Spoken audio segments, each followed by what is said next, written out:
On this week's episode of Ride the Lightning, the Tesla unofficial podcast, Tesla rolls out a few fun new Easter eggs just ahead of the holidays.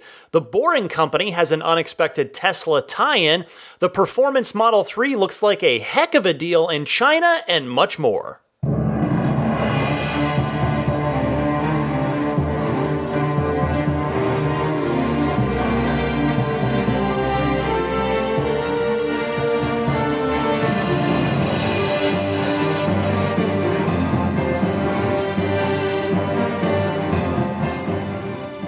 Happy holidays, friends. I'm Ryan McCaffrey. This is Ride the Lightning, the Tesla unofficial podcast, episode number 177 for December 23rd, 2018.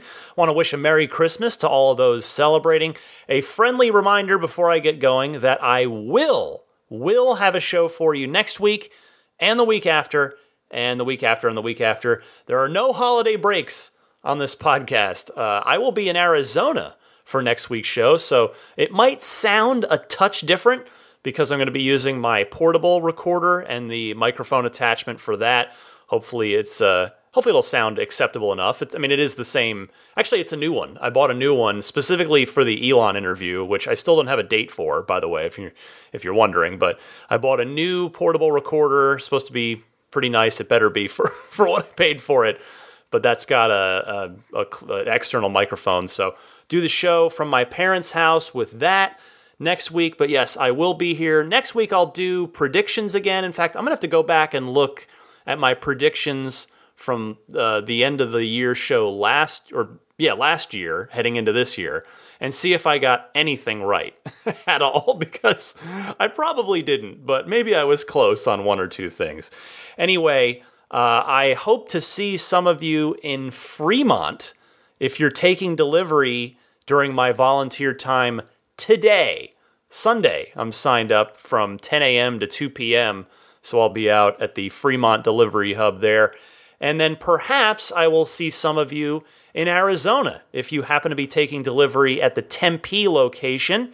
I'm going to possibly be there. I'm talking to the Arizona club now. If I do have time, it's kind of there's just a lot going on with family and whatnot, so I'm kind of taking a look at things. But if I do, it's going to be on the 29th. Not quite sure what time it would be, but if you are taking delivery either of those 2 days, I hope to see you and see your smiling face taking delivery of your car, and feel free to say hello to me if you do happen to see me. As for the Tesla news this week, let's start with the Boring Company. Now, normally, I don't cover the rest of the Muskiverse, if you will, but this is relevant to Tesla owners and enthusiasts alike, actually. It's relevant to all of our interests. I'm going to play you a little clip from Elon's speech at that Boring Company tunnel unveiling, their sort of test tunnel. Here's Elon talking about how this won't be a walled garden specifically for Teslas only. And this is something that can be applied to any autonomous EV. So to be clear, this is not intended to be restricted to a Tesla. Obviously, for convenience sake, I use a Tesla. That'd be silly if I didn't.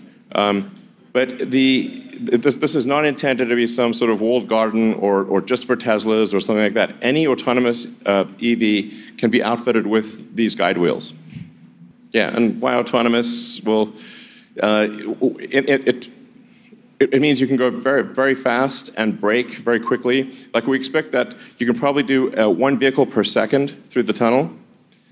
Typically on a freeway, you can do, without autonomous vehicles, you can do a car every 2 seconds. But with autonomy, we think you can do a car at least every second. And with radar-based and vision-based braking, you can do so very safely. It's backwards compatible with the road system, which is important.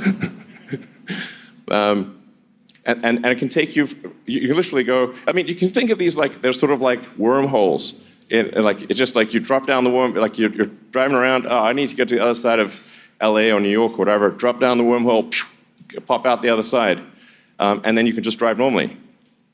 I think this is like really a panacea.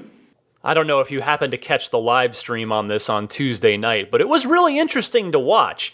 Tesla, to their credit, they were very kind to invite me to this But I just had a couple of unmovable things on my calendar here as the work year was winding down, so I wasn't able to make the trip down. Initially, I thought I would make a Tesla road trip out of it and just take the Model 3 down as my first sort of real proper road trip ahead of my big Arizona journey that I've got coming up. But that was going to take too much time either way, and then I looked into flights. But anyway, I'm glad it was live streamed, so I got to see it. A bunch of us, we all got to see it. And what you heard Elon talking about in there, about the guide wheels, the skates are gone. Remember, the original plan was for the cars to come down the elevator to get onto the tunnel via basically a giant skateboard that the car would sit on, and then that would be whisked along in the tunnel at like 125 miles an hour. So the skates are gone. They're instead going to hook these little pop-out guide wheels underneath your Tesla that will fold up and underneath your car when they're not in use, and they'll deploy when you go into the Boring Company tunnel. And the top speed that Elon says is 150 miles per hour. Now hold that thought for just a moment. My wife and I watched this together, the speech, and it's funny. She said, and I quote, paraphrasing, she was like, "Oh my gosh, it's like a private freeway for Teslas." That was before Elon said what I just played for you. So it's almost like he heard her through the computer. But it is no accident that this is an electric vehicle only system, because the fact is now the cars are operating on their own power, under their own power, which in the original plan they weren't. So theoretically, any power, gas powered or not, you just go down there and turn off your engine, no problem. But as the system is now designed and intended, emissions wise, it makes perfect sense to restrict it to electric vehicles. And he's talking about specifically autonomous electric vehicles, because I think Tesla doesn't want users being able to jerk the wheel any which way they want down as they careen at high speed down a very tight tunnel. But and then on the emissions side, of course, with not allowing internal combustion engine cars, you don't want a carbon dioxide filled tunnel. That doesn't do anybody any favors. But I do think that whether by design or not, this is another clever way, if the tunneling stuff takes off, to try and spur other automakers to make electric vehicles. Because if this takes off and people think, if these tunnels are in major cities and they're a practical, useful thing in day-to-day life, and somebody says, I'm going to buy a new car. Man, I really want to use those tunnels so that I can zip across town super easily. But then the cars that person's looking at aren't supported because maybe it's a gas-powered car. Then guess what? Then they might take a second look at Tesla, or a first look if they hadn't taken one in the first place, or another autonomous capable electric vehicle. So I think it's kind of genius on Elon's part in that regard, whether by explicit design or just sort of a happy byproduct of switching away from the skateboard design. But there is one problem, though, with the system unveiled by Elon that I thought of right away. I did try tweeting him, didn't hear back, which I knew was going to happen because he was at the event and he's going to get bombed with tweets in the immediate aftermath of that event. But anyway, so the issue that I thought of is if he's talking about 150 miles an hour, and since it's on autopilot, it's autonomous, you got cars zipping through there in a pretty controlled, regulated way, which will allow for more vehicles to get through there faster. The problem is that intended speed, 150 miles an hour, you need tires that are properly rated for that, properly speed rated. In other words, Z-rated tires. The performance Teslas all have them, SX and 3, but the rest of the fleet, which is probably the other 90% of the Teslas on the road, don't. So I wonder if the system will just adjust to go as fast as your tires can safely support. And secondarily, there is another little matter, too, of the 150 mile an hour thing, is there are some Teslas whose top speed isn't 150 miles an hour. They're regulated to it. They're computer controlled. They're governed effectively to a lower top speed than 150. Most of the Model 3s are that way, in fact.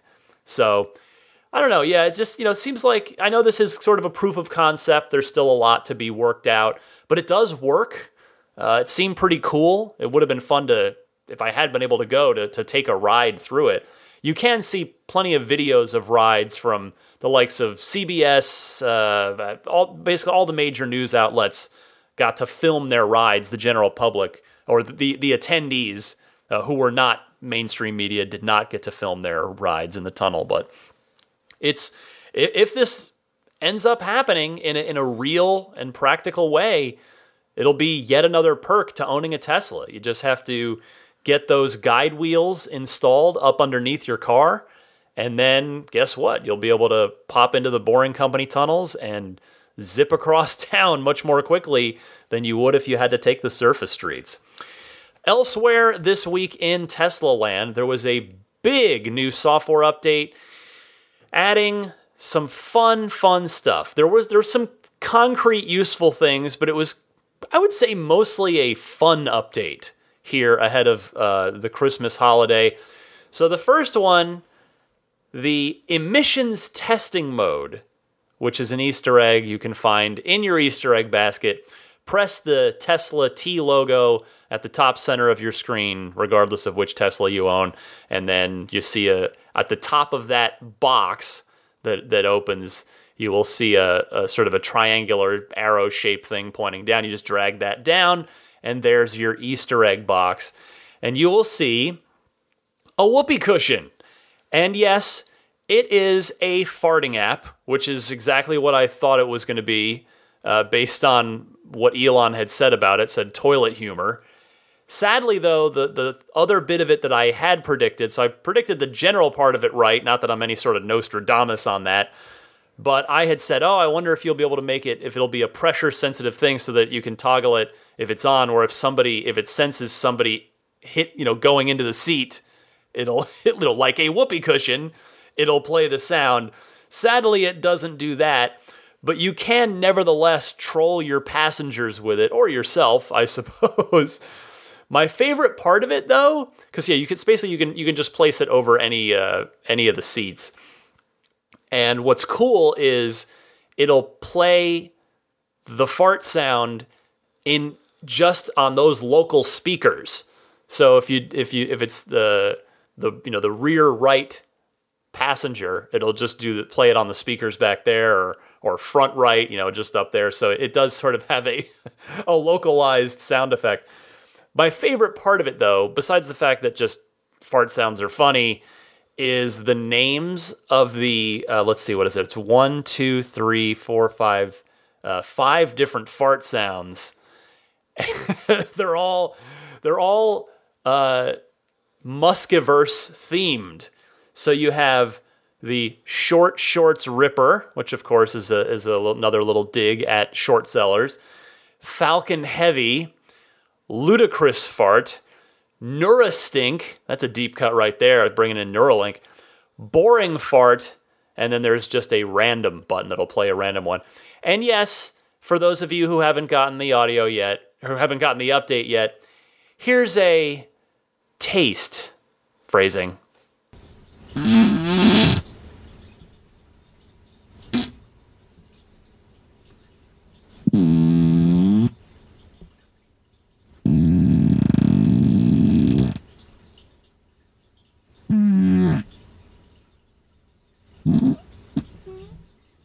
Well, I never would have expected my 2018 to go from finally getting my Model 3 to getting answers to my questions from Elon on Twitter, to winning a free Roadster, to winning another one, to Elon Musk publicly agreeing to be interviewed on this podcast, to playing fart sounds on the show because they're now an app in the car. That's my 2018. I never in a million years could I have predicted that's how my 2018 would go. But here we are. It's been an unpredictable, amazing year. But there you go, the emissions testing mode Easter egg. Have fun trolling your children or your coworkers, your friends, however you choose to use it. Elsewhere in this update, one of the other Easter eggs is a campfire mode, which was the... so I think I was a little close on this one too. I got this half right. So what it does is it puts a burning fire on the screen in a fireplace right on your screen there and plays some romantic music.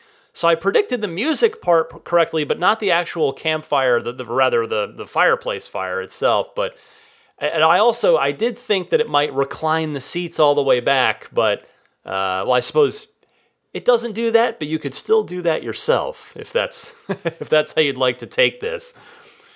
And then the other fun bit was a new game, a new Tesla Atari game, Pole Position. And what's cool about this is it is a custom variant.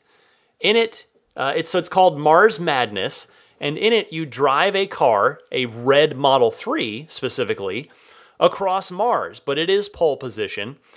It even says prepare to qualify, whole thing, and you control it using your steering wheel, which it doesn't allow for a ton of movement. It's not like you're totally twisting the steering wheel left and right. It seems to, I don't know if it's sort of using the pressure sensing capabilities of the steering wheel, like the way autopilot uses it in order to help enhance that experience. But and then the brake pedal. So your brake pedal is your gas pedal. And they do that because there's a warning when you start that says, hey, wouldn't want you to accidentally throw the car into drive and then be hitting the accelerator pedal while you're playing this game. That would be bad. Also, hey, please don't let children play this game unattended for that very reason, just in case. It's pretty fun. I really like it. I think it might be my favorite of the Tesla Atari games so far, not only because of the custom ROM that's here, but just, the control scheme, using the wheel and pedal is so much fun. And the other thing, though, is there's another way to control it besides that steering wheel, and there's another way now you can control all the Tesla Atari games. Plug in a USB controller, and you can use a modern gamepad, a console or PC gamepad, to control the games. Any USB controller. I grabbed the closest one to me at my office, at my desk, because I got the update during the day and went down to check it out. I grabbed an Xbox 360 controller, and that did not work. But an Xbox One controller will work, a PlayStation 4 controller. And again, these do have to be wired. There is no wireless Bluetooth connectivity for the controllers, but a USB controller, the newer the better, will work, and you can control any of the Tesla Atari games with it. So that's pretty cool. If you're want bad enough to actually go out and acquire a controller for these games, I would absolutely recommend an Xbox One controller. I think it is overall the best gamepad that's ever been made. It's just a phenomenal controller, feels great. But now there's sort of a weird part of this is that the cars, the Teslas that have the MCU version 2 chip, so that's the newer GPU basically that makes your interface, zippier compared to, an older Model S. So that chip, the MCU 2 chip, is in every single Model 3, and then S's and X's from about the last year and a half or so. All those cars got access to pole position, but the MCU 1 cars, which of course is still for now a huge chunk of the fleet, did not get access to it. Now, people that are much savvier than I am have gone in and found that it's there. It's just not being exposed to them. It's not being presented to them as a playable option. So I don't know if they feel like Tesla feels like the performance on pole position / Mars Madness is just not that great on an MCU one, or what their logic is, but that's unfortunate. So if you get your update and you've got an MCU1 Tesla and you don't see pole position, that is why. It is not a bug or something that went wrong on you. It is seemingly it is an intentional decision from Tesla, though sadly we don't have exact clarification as of now as to why that is. But presumably it is a technical reason, and there would be no other good reason. But there you go. A few fun things, Easter eggs in the car. There are a couple of very useful, practical day-to-day things, though. Number one is the keep climate on mode, aka dog mode, aka camping mode. This allows you to leave your climate settings turned on even when the car is off and you're not in it, and you can do that until the battery hits 20%. After that, it is going to turn the HVAC stuff off. Now, you can manage it from your smartphone app, which is good, and it will send you a notification when your battery does hit 20%. So if you've got a dog, your air conditioning in the car while you've run in to do something, and hopefully you're not super low on battery, but if you are, you're going to get told that so you can get right out and take care of it. Or if you're heating a car in a winter climate for, again, maybe just the dog is the best example, that at least the first thing that comes to mind for me. But there you go. So that is a long requested feature that is now available.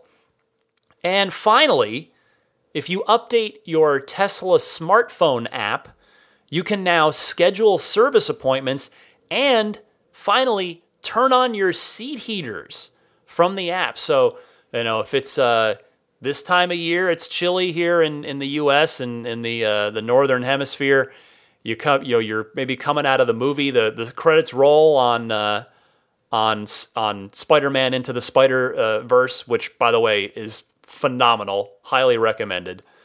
And you say, credits roll. By the way, stay through the end credits on that one. It is worth your while. But anyway, maybe as you get up to leave the theater, you can now go in and turn the seat heater on so that as soon as your fanny hits that Tesla seat, you'll be greeted by a nice toasty chair, along with, of course, your climate system blowing some nice warm air on you as well.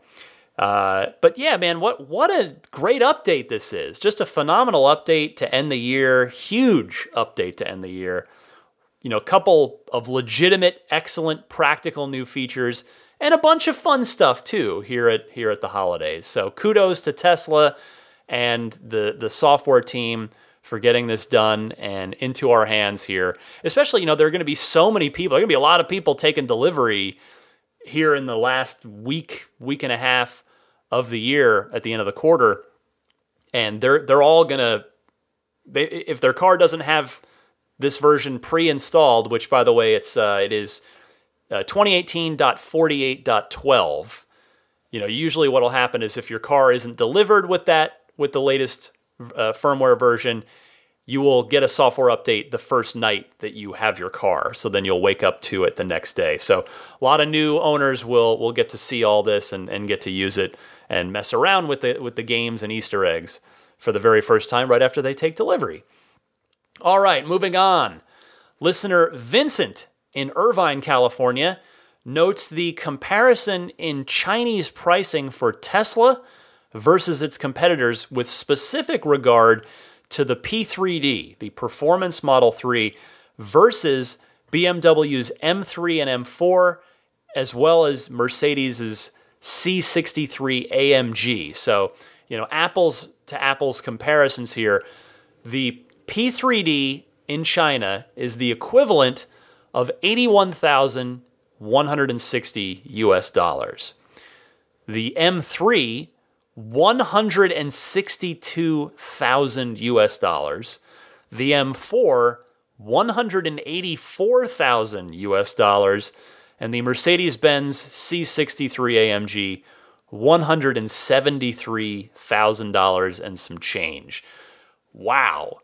That is going to make it very, very easy for Chinese buyers who are in the market for a performance midsize sedan to go with Tesla. I mean, that's the the sticker price speaks for itself on that. So the tariff waiver that's been granted here for a few months, seemingly that is to the direct benefit of Tesla in this case, selling their vehicles in China. That is fantastic. Also, Vince sent along word as well, confirmation to be clear, that construction has indeed begun on Gigafactory 3 in Shanghai. They've begun clearing the way and they are starting construction.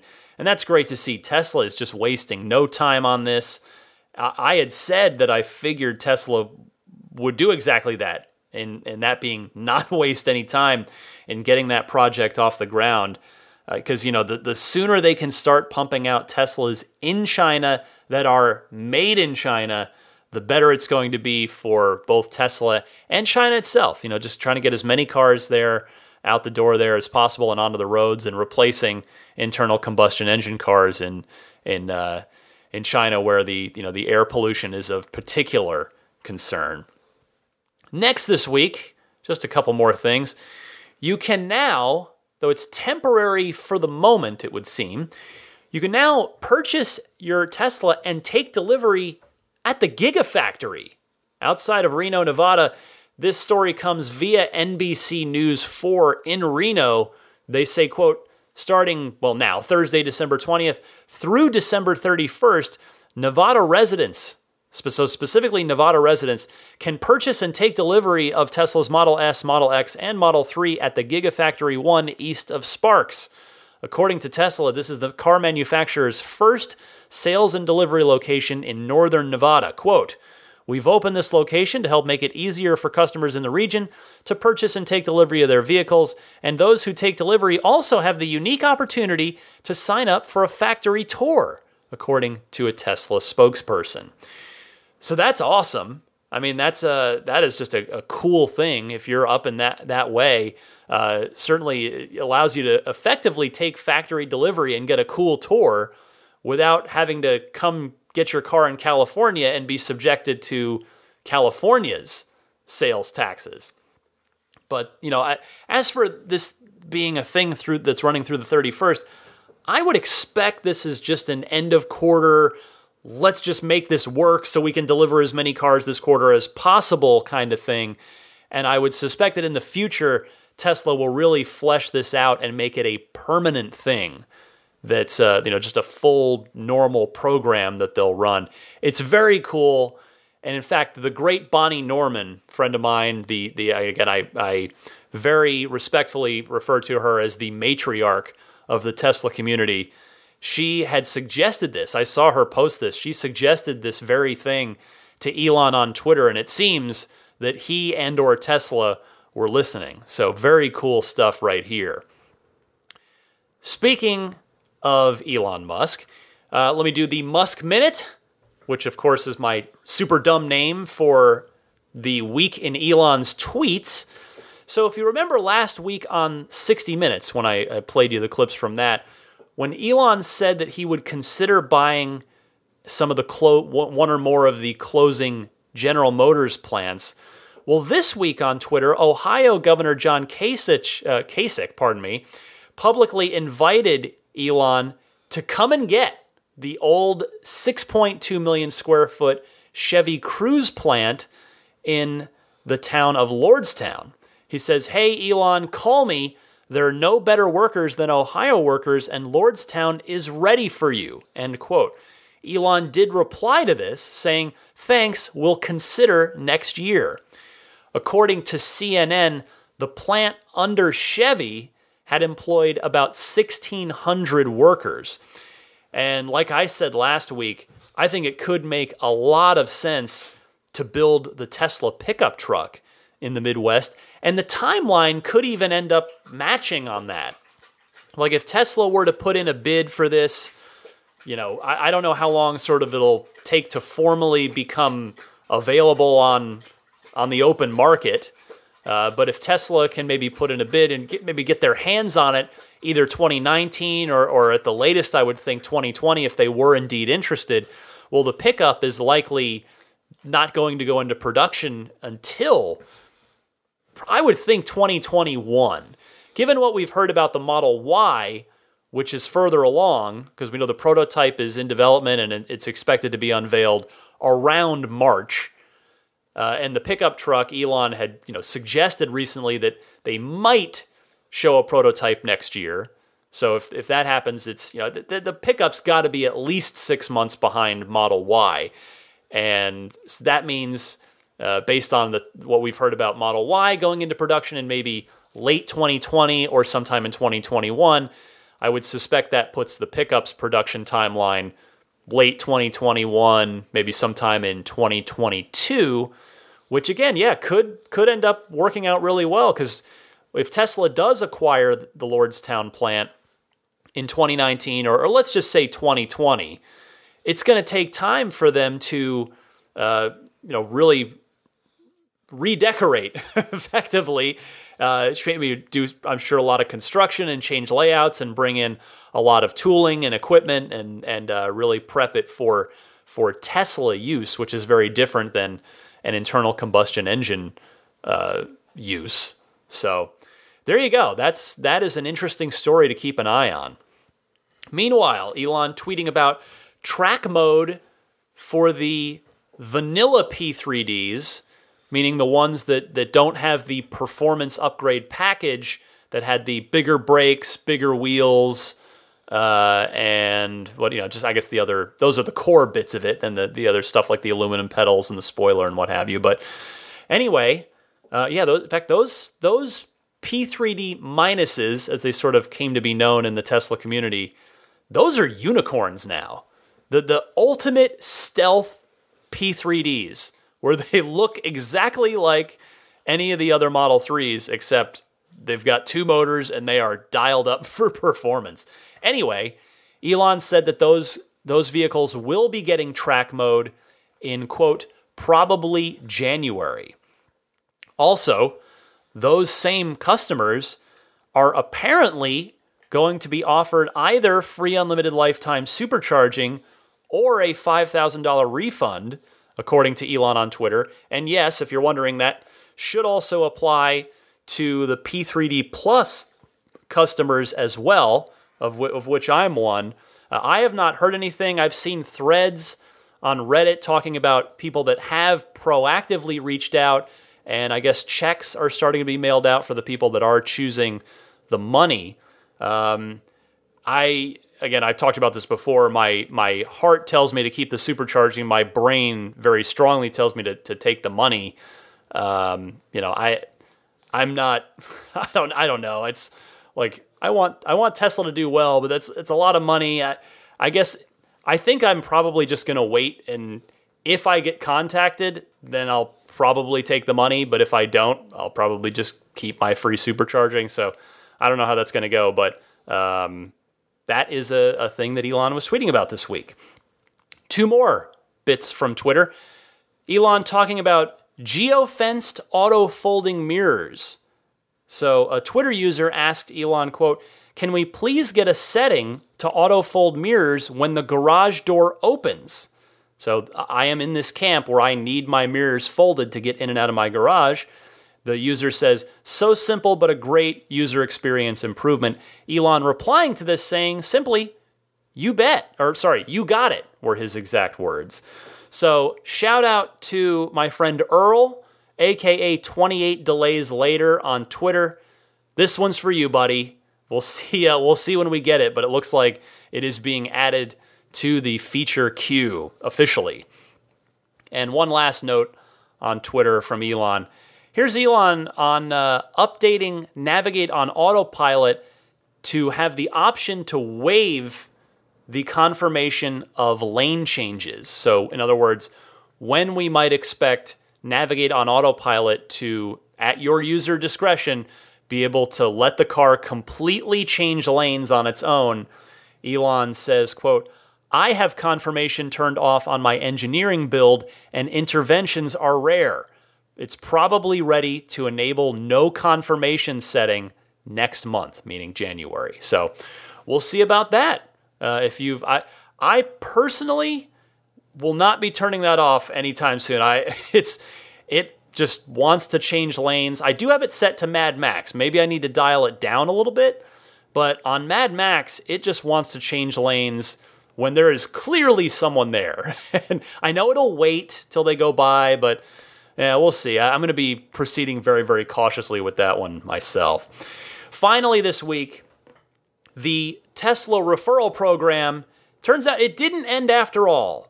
Reports of its death, which, not reports, but I guess my suspicion of its death was premature, and that's good. It just gives more people a chance to get some of the referral prizes, refer your friends, family, coworkers. So for now, it's just extended through December 31st, which I realize by the time you hear this podcast is only a week. Completely, I'm not even going to take any guesses anymore as to whether it will be extended into 2019.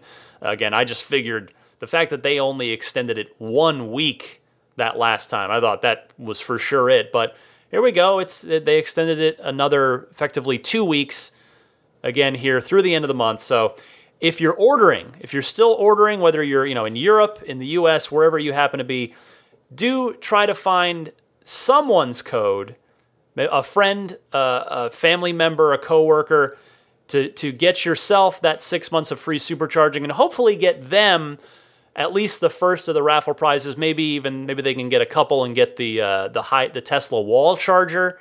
That's a super practical, cool thing. It would be great to spread as many of those around as possible. But I'll just mention, if there is nobody in your life that has a Tesla, you are by definition an enthusiast because you're listening to this, an enthusiast podcast. If there's nobody in your life, if you don't have another code you can use, you are definitely feel free to use mine just to make sure you get that 6 months of free supercharging. Mine again is Ryan73014. And if you're in Europe and you need instructions on how to attach any referral code to your account, please listen to the beginning of episode 175. That's 2 episodes ago. All right, that wraps it up for the Tesla news this week. I'll be right back with yet another packed edition of the Ride the Lightning Hotline. Your calls coming up next.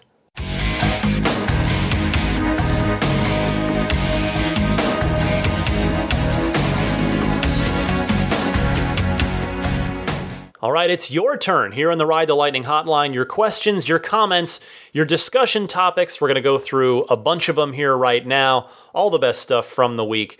I encourage you to call in, participate. I'd love to hear from you here at the end of the year. So many new Tesla owners, certainly this quarter, last quarter, really the second half of this year, and I'm one of them. But I would love to hear from you if you've got Tesla on the brain.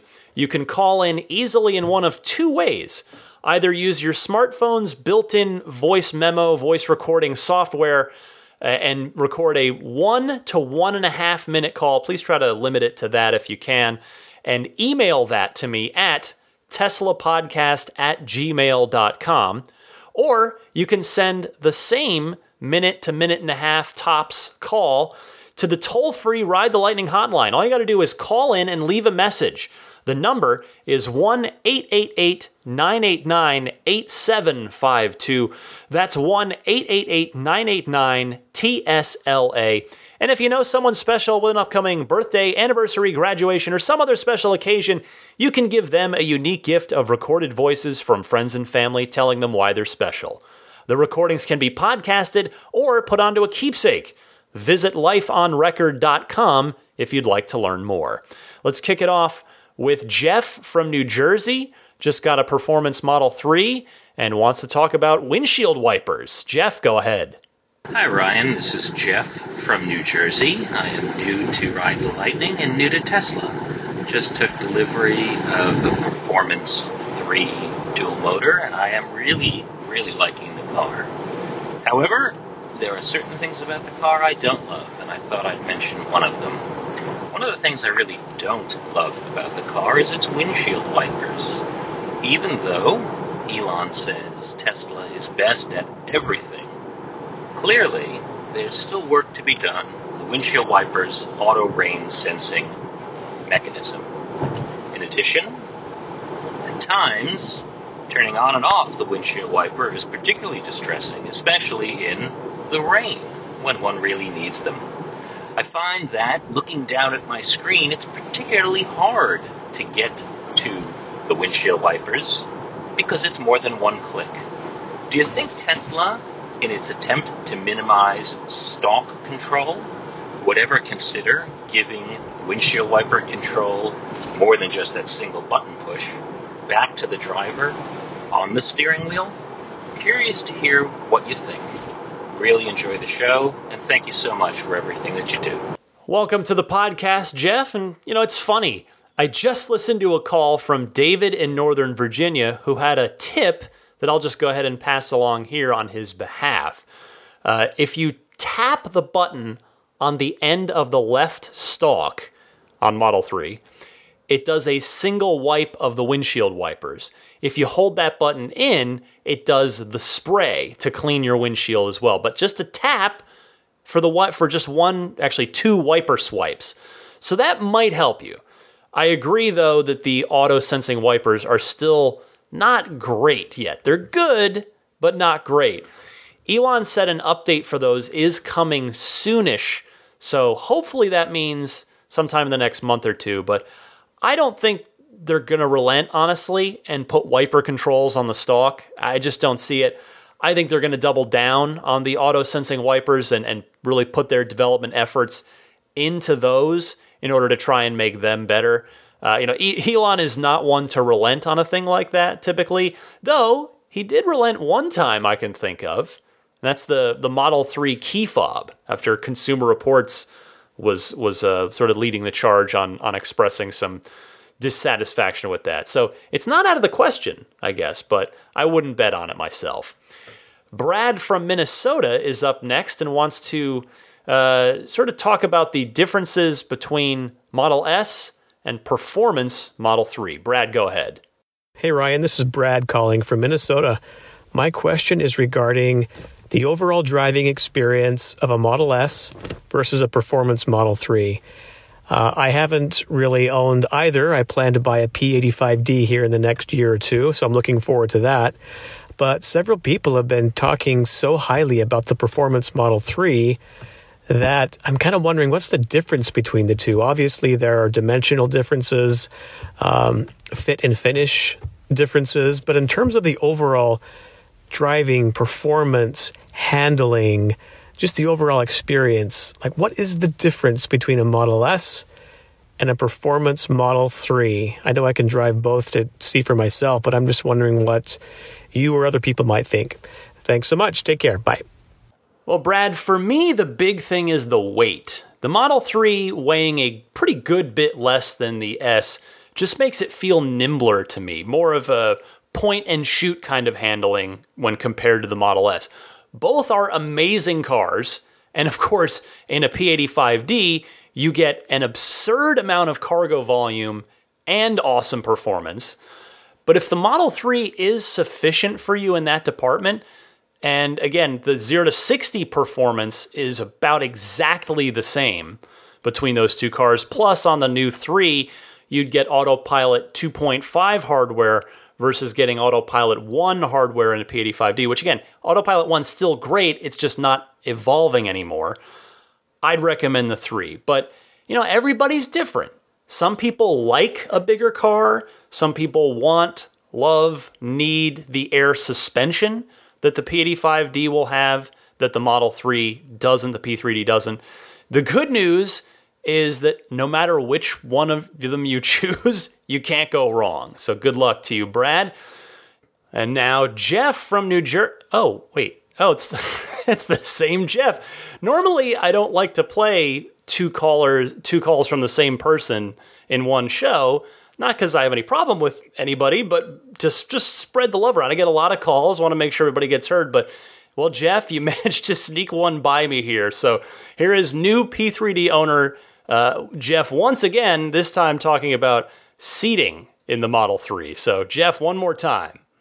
Hi, Ryan. This is Jeff from New Jersey, and I'm the new owner of a Performance Model 3 dual motor. And I'm really liking my car. I have a question for you about seat position. I'm having a very hard time finding a comfortable seat position that puts me in the optimal driving position. And I've driven two-door sports cars before and really literally sat on the ground. I've also driven SUVs and station wagons where I'm much higher up. And for some reason, I just can't seem to find a great spot to sit in the Model 3. Do you think this might be because Tesla gives you so many options to personalize the way both the seat and the steering wheel can be located, that it's just really tough to get that perfect spot? I'm wondering if anybody else has had this challenge. I've been searching the internet to absolutely no avail and just can't seem to get it right. Really curious to hear what you think. Thanks so much for an outstanding podcast, and I really appreciate it. Well, Jeff, I can see where you're coming from here. It is a bit of the problem of plenty. And I'm sure you already know this, but just in case, the seat is 8-way adjustable. Just want to make sure you understand that. So, just one of those things where new owner, don't want to assume what anybody knows, don't want to insult anybody's intelligence, but just in case. So it's 8-way adjustable, meaning you can go up and down with the seat as well as back and forth. Just want to mention it just in case that happens to help you. But, you don't have an instrument cluster in front of you to worry about. And your rear view's pretty poor, if we're being honest. That's certainly one of my big critiques with the Model 3. So, you don't have to think too much about positioning around an instrument cluster in front of you or rear visibility. It's because it's really good in front of you, no matter what, and it's not so great behind you, no matter what. So I would say, just telescope that steering wheel in, out, up, or down to get it comfortable to your hands and arms, and hopefully you'll be able to combine that with a decent enough seating location with your legs and back and lower sort of lumbar area. To really, and you have a lumbar adjustment, by the way, too. It's that little disc you'll feel on it with your left hand near the other seat adjustments. There's a lumbar adjustment. I give mine a little bit back there. I like a little bit of support. So there's that. Hopefully that'll help you find something you like. Plus, the other thing, I feel like you just get more comfortable organically as you drive the car more. You're just going to kind of settle in with it, seeing, since you just got it. I think all that, plus give it a little time, and I think you'll be golden. Let's stay on the East Coast with Raphael in Connecticut, also a new Tesla owner. He had an interesting experience with his new registration, in fact. Raphael, go ahead. Hi, Ryan. This is Raphael from Connecticut. This Friday will be 1 month since I picked up my Model 3 all-wheel drive. And my temporary plate expires this Friday also. So I called Tesla to find out if they actually had sent in the application for me to get my permanent plates. And what they told me was interesting. The first thing they said was, yes, they did, and that if I do get pulled over after the expiration date, it's a non-moving violation. And the second thing they said was, if I get a ticket, for me to mail it to Tesla and they will pay for it. So I guess that's interesting. I would rather have my plates, obviously, but they must be so behind that I'm not the first person to call and say that the temporary plate is going to expire. So I thought that would be interesting to the community. Thanks for your podcast. I enjoy it. Keep up the good work. Thanks for the call, Raphael. That's certainly a state-by-state thing, because here in California, we have no plates until they arrive in the mail. I got my standard issue license plates really pretty quick, about 3 weeks after delivery, but I just left them in the envelope and left them sitting in my house and not on the car because I was waiting on my personalized plates, which ended up taking about 4 months. So I was driving around with no plates for a good little while. Although, on that note, there is a Model 3 in my neighborhood that's been around for months, and it's definitely the same car, like at least 6 months, if not more, and they still haven't put their plates on. And they had to have gotten them by now. I guess they're just doing the whole Steve Jobs thing with that. I don't know, but I'm glad to hear that Tesla covered you when you weren't able to get your plate within the legislatively permitted time. That's just I'm glad Tesla did the right thing on that for you. Staying on the East Coast, EJK in Pennsylvania wants to talk about an old Model S problem from way back in the day, and does it and is it pertaining to the Model 3? Hey, Ryan. This is EJK in Pennsylvania. Love your podcast. I was wondering if you heard any news of any Model 3s that have had their drive units replaced. I just got mine in August, and I only have roughly 7,000 miles on it, and I just had my drive unit replaced.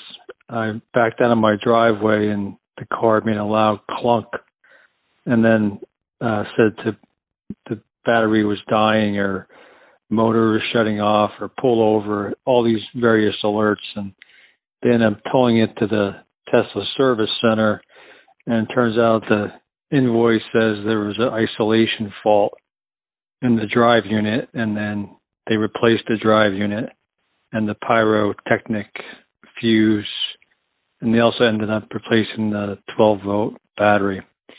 In any case, I didn't know if you heard of this happening to other Model 3s, and just wanted to shout out to you and see if you had.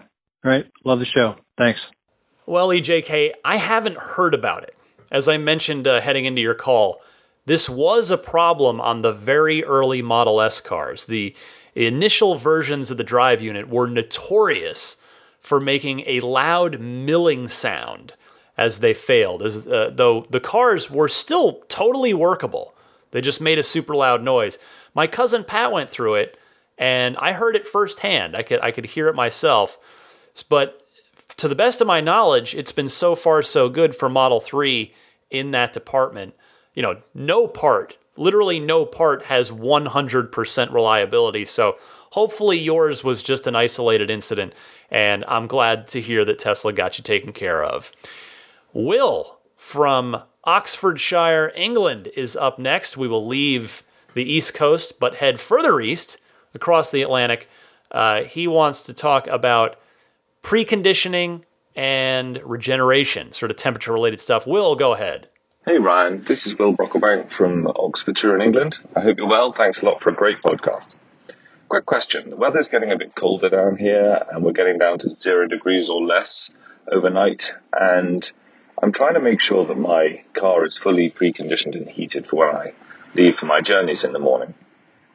I use Teslafy to schedule charging to start at a time that will mean that it'll be pretty much reaching completion just after I need it. So I may be missing a couple of percent, but still charging at full bore. Cabin's nice and hot. And what I've discovered is that even when I get in the car at that point in the day, the battery isn't sufficiently warmed up to give me full regen. I get about 50% regen. This is odd, I think, because I'm charging at 7 kilowatts off a domestic supply, which over here is 32 amps on 240 volts. And I'm surprised that maybe that level of power isn't sufficient to actually give the battery all the preheating it needs. Do you think that's the case, and that I would need a faster charger to really fully warm up the battery? The other part of the question is, I do about half an hour of driving or more on smaller roads between sort of 30 and 60 miles an hour, and it still takes all of that time for regen to fully become enabled, so for the battery to really get into its stride. This also surprises me. I would have thought it would be quicker. Anyway, any thoughts you got would be great. So thrilled to hear you got your Roadster, and perhaps you're well on your way to a second. Anyway, all the best. Thanks. Bye. Thank you for your call, Will, but I'm afraid I'm going to have to throw this one to the audience. This is one that I'm going to need some cold weather experience and expertise on, which I simply, honestly, cannot provide from here in San Francisco. So if anybody can give Will an answer, please feel free to call in or email me, and we'll keep that thread of knowledge running into next week's show. Dave from Texas is up next and wants to talk about used Model 3s, if and when, well, not if, but when that might come along. Dave, go ahead. Hey, Ryan. My name's Dave from Texas. I started listening to your podcast way back in episode number 1, but I stopped listening. I figured out I wanted a Tesla back then, but, back then there was no way I could afford a Model S. It's just way out of my price range. And so I stopped following Tesla, listening to the podcast, but I've gotten back into it recently, and I really enjoy your podcast, by the way. But with the Model 3 and everything, I started, looking into Tesla again. I've been checking out used Model S's, which I was kind of shocked that I could actually maybe afford one of those.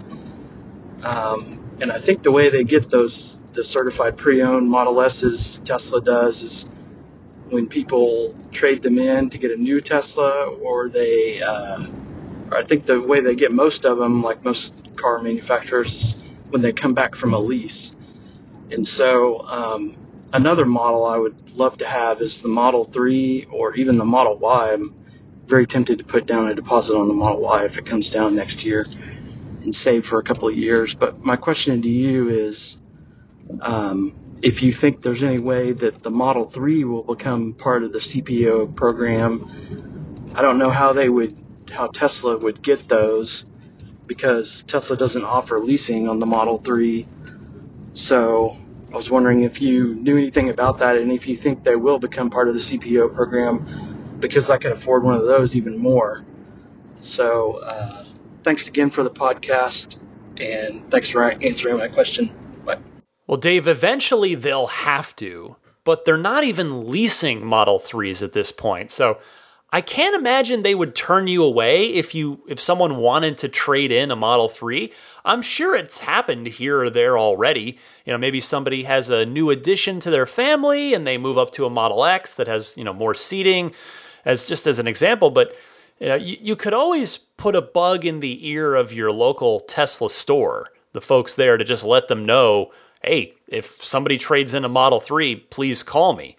I think the real issue for the time being is that there'd probably be very little depreciation on a CPO Model 3 so far, just because by default, none of them have a lot of age or lots of mileage on them. But over the coming year or two, that will obviously change. So I hope you can find the Tesla that you want soon, Dave, whether that ends up being a CPO Model 3 or maybe a new Model Y down the road. Alexander from Northern Virginia is up next, and he has a response to a previous caller who was looking for some sort of software solution for wanting the car to tell him if the door was ajar when he walked away. So Alexander, talk to us. Hey Ryan, this is Alexander from Northern Virginia. Been listening to you since I got my Model S this past July. Love the show. Congrats on your 2 Roadsters. You deserve it. I just want to make a quick comment about the gentleman who called to add to the app about notifying you if your doors are open and things like that. While the Tesla app does not do that, there's a new app out for iOS only called Stats. It's a really cool app. It gives you different stats about the car. I've been testing it for over a month. It doesn't add to any vampire drain, anything like that. It's really cool, but some of the cool things in addition to stats is it lets you know if you left your door unlocked, send you a message. Other cool things is if you set a certain threshold and you forget to plug in your car for the night, it'll send you a message about that too. And it lets you have a preset time to turn on your HVAC if you routinely leave at the same time every day. So just want to let you know there is an app out there for iOS only called Stats, and it does a couple of those things already. So users might want to check that out. Have a good one. Thank you very much, Alexander. To be clear, I haven't used the app myself, although the creator of the app kindly sent me a code. I just haven't had a chance to check it out. But just so the legal disclaimer, I'm not endorsing it, but I just wanted to pass along the information in case you did want to try it. It's good to see another Tesla extension kind of app out there. And it sounds like you're really liking this one so far. So glad to hear that. More good options are never a bad thing. Thanks so much for the call. Rob in Toronto is up next and is curious about Tesla's progress, how they're growing. Rob, go ahead. Hi, Ryan. It's Rob calling from Toronto. Love your show. Just a thought on your information you pass on, I thought maybe you might want to think about occasionally, maybe every week or maybe once every couple of weeks, providing an update on to indicate how fast Tesla is investing and expanding their service to customers by citing the number of new superchargers and maybe the number of new sales outlets and service outlets that have been opened that week or that month, and a total, so that we get some idea. I think there's some pretty impressive numbers being put up, and I think it speaks highly to the commitment of Tesla to keep on expanding, and it might be information that would be of great interest to your listeners. Take care. Well, Rob, all I can really say is I'm certainly happy to pass along info as I hear it. I would encourage you to keep an eye on tesla.com/supercharger to keep track of new supercharger locations. And yeah, as big new kind of waves of stores and superchargers open up, I will do my best to pass that information along.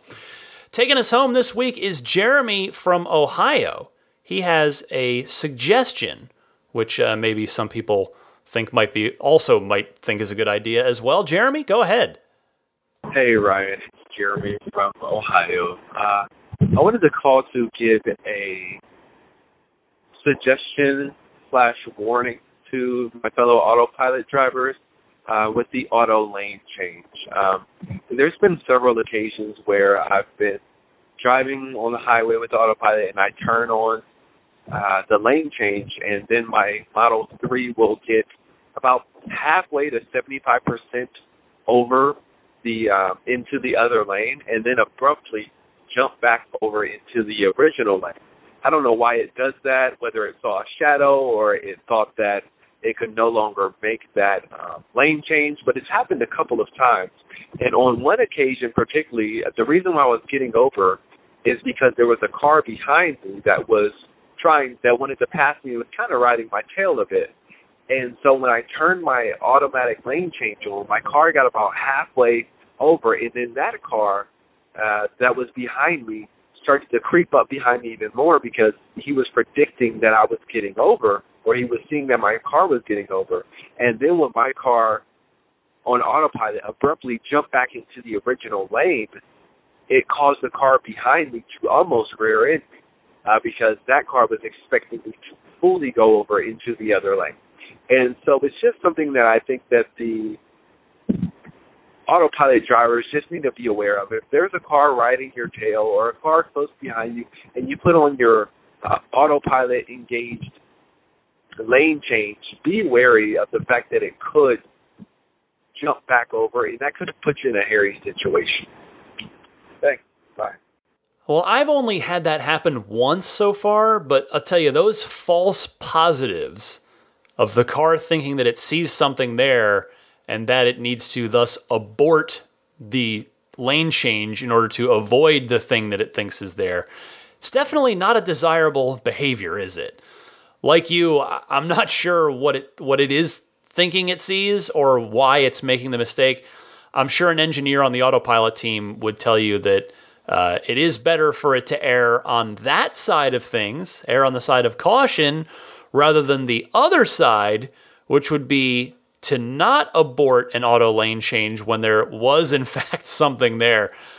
I'll tell you, I'm confident that we are going to see this behavior improve as more autopilot updates roll out. But in the meantime, your warning to be vigilant and be aware is a good one. Thank you so much, Jeremy. Thank you to everybody that called in. Again, I welcome your calls. I encourage them. If you've got something on your mind that's Tesla related, give me a call. Either record a question on your smartphone using your smartphone's built-in voice memo, voice recording software, and email that to me at teslapodcast@gmail.com. Or you can call in toll-free on the Ride the Lightning hotline and just leave a message at 1-888-989-8752. Quick breather, and I'll be right back to wrap things up for you right after this.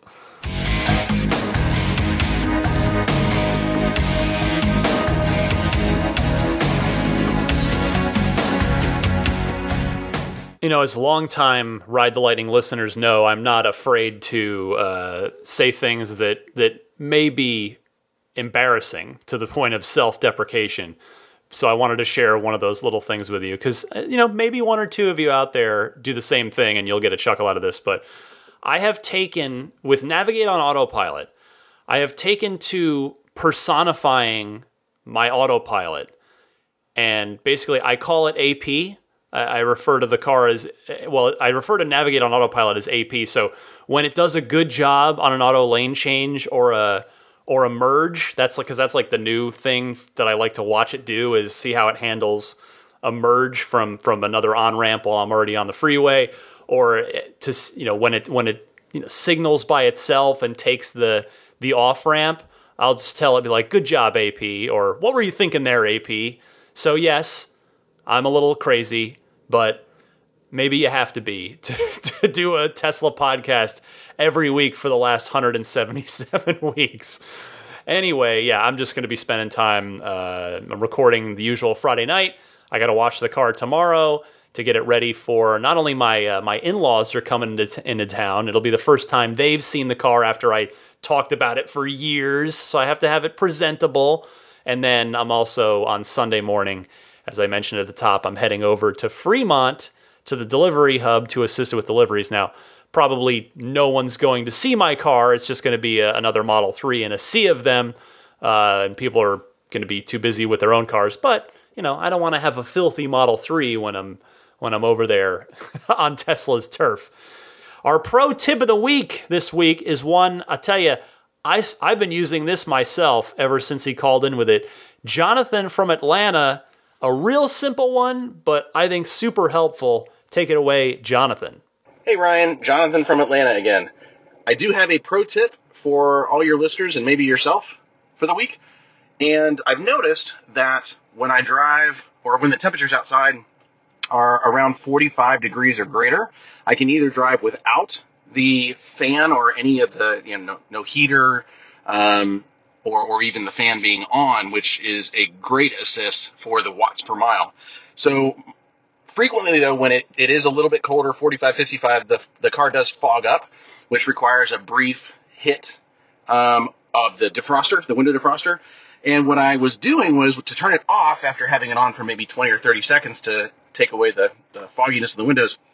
I was having to hit the defroster off manually, but when you do that, the fan still stays on. And so to turn the fan off, then I'd have to go and separately turn the fan off by opening up the HVAC controls. Instead, if you just long press the fan button while the defroster is on, it will turn everything off. Everything, including the fan. So if you're trying to get watts per mile and you just want to defog for a second, then just long press the fan and you'll see it flash around your finger and it'll turn all that stuff off. So there's your pro tip for the week. Maybe basic, I don't know, but enjoy the show as always. Thanks. Love that one, Jonathan. Thank you so much for that. I'm using that all the time.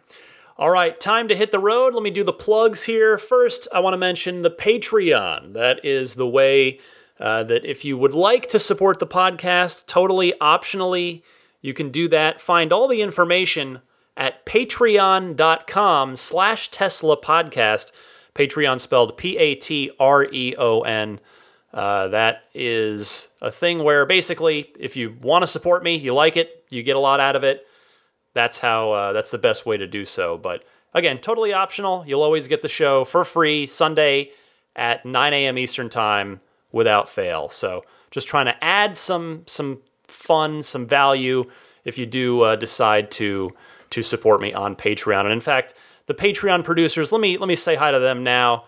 They are the very kind folks that are backing me on a monthly basis every month. Blake Wiley is our newest one, along with Daniel Grummer, Michael Waddle, Ground Level Painting, Stig Mickey Jensen, Luxendary.com, Dorian Steve Guberman, Joel Sapp, Lyle Austin, Scott Gillis, Bill Royko, Rick Sinta, Brian Hope, Jerry and Mary Smith, Gabriel Salays, Luke Miles, David Nondahl, Eric Randolph, Luke A., Ulrich Lassa, David Vakil, Rome Strack, Harold Plug, Peter Chalet, Lars Hoffman, Lee Sweet, Marcus Mayenschein, Tim Hyde, Emotion Rentals, Jason Chalukas, Robert Miracle, Michael Lester, Matthew Parra, Logan Willis, Alexi Heft, Jonathan Wales, David Brander, George Cassiopo, Wolfgang Obergen, Pete White, DJ Harbaugh, and Paul Hussey. Thank you all so much for backing me, supporting me at the Patreon producer level. If you are buying Tesla accessories, maybe you've just picked up a new Tesla here at the end of the quarter, well, guess what? There are lots of cool aftermarket accessories, particularly a ton of lighting accessories, upgraded LED lighting kits, the puddle lights that shine the different Tesla logos down underneath the door of your car, looks super cool at night. I would encourage you, browse around abstractocean.com, abstractocean.com, and if you see some stuff you like, well, pile it all in at once, because there's a one-time use code. First-time buyers there, first-time customers, can get 15% off of your order by using the coupon code RTL Podcast at checkout. That's all one word, RTL Podcast, all one word. The TESLA lettering you can put on the back of your Tesla looks kind of cool. Anyway, all kinds of stuff over there. Take a look at abstractocean.com. Meanwhile, Luxendary.com has some fun Tesla-inspired smartphone cases. If you'd like to take a look at what they have, if you just use the URL luxendary.com/RTL, you go there, and then anything you buy will automatically have a 15% discount code baked into it. Meanwhile, my good friend Jeff at Immaculate Reflections continues to take great care of all the Model 3, well, all the just Tesla customers in general. It is a lot of Model 3s, but everybody coming his way. I mentioned a couple weeks back, I checked in with him at the shop because, of course, my mysterious bumper damage, which is hopefully just limited to the film, and he was telling me, yeah, he's just been getting a lot of Tesla business, a lot of people from the show contacting him, or that heard about him from this show, contacting him, which is just great to hear. And again, my experience with him was absolutely tremendous. Not only was the work great, the quality of the work great, but Jeff was just such an honest, hardworking, just kind man to deal with. So if you are curious about detailing your Tesla, whether it's the ceramic coating to make, which is basically the super wax, so you don't have to wax it for 3 to 5 years. There's that. There's paint correction, the paint protection film, whatever you want to do. Check them out. IR Detailing, which of course stands for Immaculate Reflections. IRDetailing.com. I think that's about it. I gave you the referral code at the earlier part of the show there. The email address, teslapodcast@gmail.com. If you'd like to email me for whatever reason, or if you have a smartphone recorded call that you'd like to send me, that's how to do it. You can follow me on Twitter if you're interested. I'm at DMC_Ryan. Same thing on Instagram, DMC_Ryan. The Twitter is some Tesla stuff, lots of video game stuff, my day job. The Instagram is all Tesla stuff all the time on that. And I think, the Jada wireless charging pad. Again, if you're maybe again, you're taking a new Model 3 home the end of the quarter here, and you've got a Qi-capable wireless charging smartphone. Well, unfortunately, there's no first-party Tesla option for that, but the folks at Jada make a pretty nice wireless charging pad. I've been pretty happy with mine. So if you're interested in buying one, they're $100. I don't have a discount on that for you, but if you feel so kind, if you use the referral link that I will give you, then order one. They give me a couple bucks on a referral link, basically. So that link is getjada.com/ref/8, and Jada is spelled JEDA. I think that'll do it. I think we're all set. Oh, subscribe to the podcast if you don't already. That way the show finds you every week. You don't have to go find it. So you can subscribe on iTunes, on Google Podcasts. Remember, Google is phasing out the Google Play music stuff. So if you're a Google person, Android, please check out the Google Podcasts app and subscribe to me on there. I'm also on Stitcher, TuneIn, which is TuneIn is what's in your Tesla. I'm also on Spotify, and I am on YouTube. It's just it's automatic syndication of the audio. You don't see my face or anything like that, which, believe me, you don't want that. Voice is better than face in this case, trust me. But you can find me on YouTube if you want. I guess the easiest way would just be to search Ride the Lightning Tesla podcast, and you'll see my channel pop right up there. And I think that does it for I have to tell you, a gassy Daisy the Boxer puppy. She must have heard the fart app clips earlier, just subconsciously as she sleeps. She's been cracking a few over here. Right on cue. I don't know if the mic picked that up. That was right on cue. We couldn't have rehearsed that better. She's sound asleep, that adorable puppy. My goodness. She goes, I gotta go. This dog probably needs to go out by the sounds of it.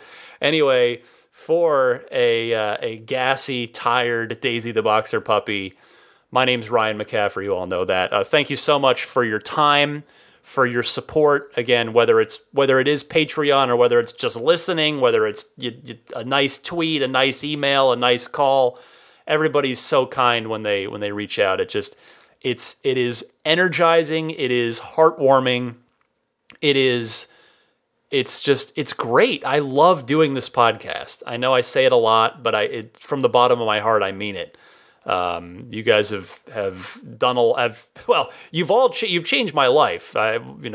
Recent shows have explained that in great detail, but my goodness, what a great year it's been. I'll do some more year-end recap stuff next week, because we got next week's show, I guess, is for the 30th. But for now, I wish all of you happy holidays, and I will be back regular time next week, and I'll tell you about my road trip down to Arizona. So look for that, and we'll see what I don't know if there's going to be a lot of Tesla news over this holiday week or not. We'll see. I'll talk about whatever comes up, whatever news is out there. We'll cover it. I'll do your phone calls and the Ride the Lightning hotline, all that stuff. And again, I'll try to remember to do my predictions for 2019 as well. So happy electric motoring, my friends, and I'll see you next week.